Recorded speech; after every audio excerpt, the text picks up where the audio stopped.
nous, dans notre groupe, on s'intéresse aux cellules musculaires, surtout pendant leur développement, quand ils forment des myotubes, mais aussi pendant les phases de régénération.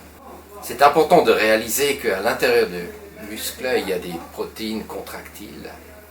et c'est logique pour faire bouger le muscle.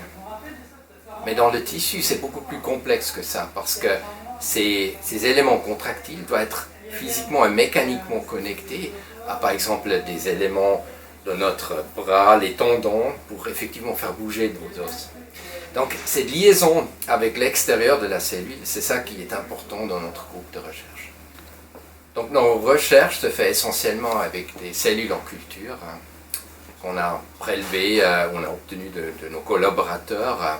soit de l'origine humaine ou d'animal expérimental que les souris. Et nous, on essaie de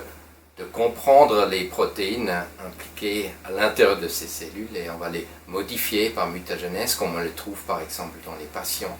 Et on essaye après d'utiliser ces protéines anormales et de comparer avec ceux qui sont normales et essayer des traitements sur ces cellules en culture pour aider potentiellement à des patients qui sont atteints des lésions génomiques qui vont donc atteindre le fonctionnement de certaines protéines dans les cellules musculaires. Notre laboratoire étudie les processus de la régénération du muscle squelettique, c'est-à-dire les mécanismes qui mènent à la réparation du muscle suite à des lésions. Ce sont des mécanismes qui ont lieu durant toute la vie d'une personne saine, avec malgré tout une diminution de l'efficacité de ces processus de régénération avec l'âge, et également chez les personnes atteintes de myopathie, du fait de lésions répétées de leurs muscles, ces personnes perdent petit à petit les capacités de régénération de leurs muscles. Nous étudions en particulier l'importance des flux calciques, c'est-à-dire des modifications des concentrations de calcium dans les cellules qui sont importantes lors de la régénération du muscle. Pour nos études, nous utilisons des cellules souches humaines que nous isolons à partir de morceaux de muscles et ces cellules, on peut les mettre en culture et ensuite étudier in vitro comment ces cellules vont être capables de refaire des cellules musculaires.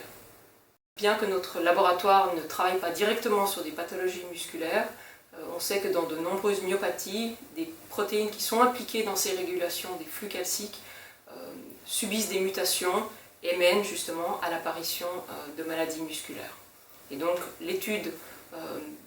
des régulations de ces flux dans des conditions normales nous aideront, on espère, à élaborer par la suite des traitements pour soigner différents types de myopathies. Alors, en tant que chercheur, le Téléthon,